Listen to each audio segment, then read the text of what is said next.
do you feel growing up that because you had to be like that person for your parents, you grew up a little bit faster?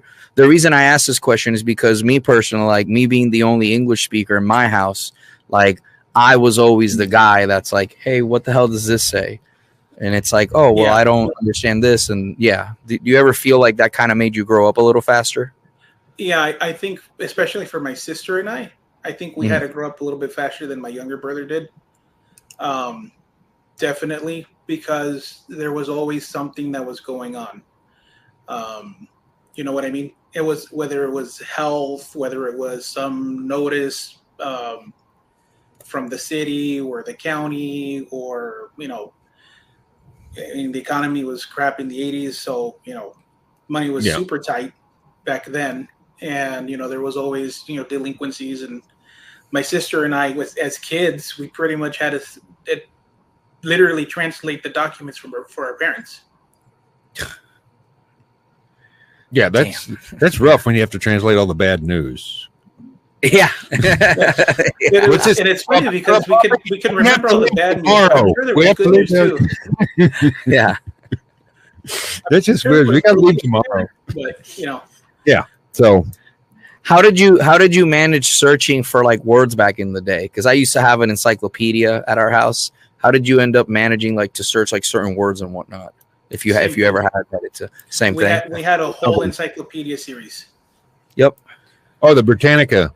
I had Britannica and Encartas. Encartas was an old one. I don't know if anybody remembers that. I don't even remember. No, Encartas used to be on books, and then they came on these big DVD collections. Yeah, I remember the DVD. Yeah. So that's interesting. What you got? Oh, I'm sorry. So you were talking about Mexico, and your school, and their math was a little more advanced. So yeah, when did you decide to start your business, or did you just naturally start doing that right after high school? Yeah, of course. I actually went a very different route from what a lot of interpreters go through. My first career choice was not to be an interpreter, to be quite honest with you. My first career choice was actually to be You were still here. It's just concentrating on you. Oh, sorry, yeah. Yeah, you're good. Yeah. So my first career choice was actually to be a firefighter. That was my first career choice.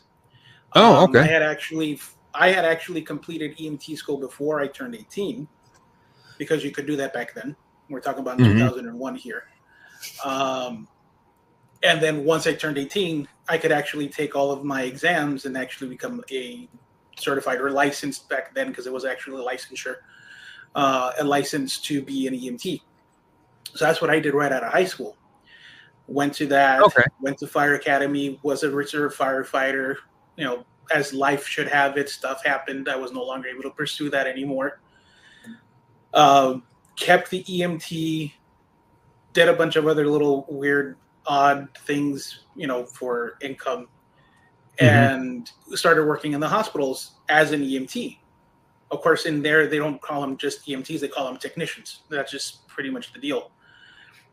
And working in that environment, I ended up meeting interpreters who encouraged me to go pursue the interpreting field. I was actually looking for a career change, so it was pretty opportune for me.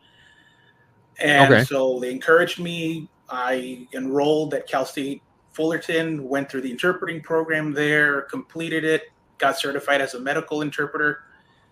And pretty much right out the gate, I started my business, which at the time it was naive of me to actually name it after myself, but I used my abbreviations and just added interpret training services to it. I still have that business. That's how that's my corporate name.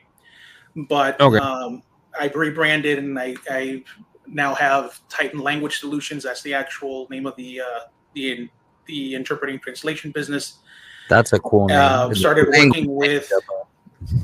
working with a former teacher of mine, Edgar Hidalgo, and he formed Transinterpreting. I became his partner on the medical side. He handled all the court stuff.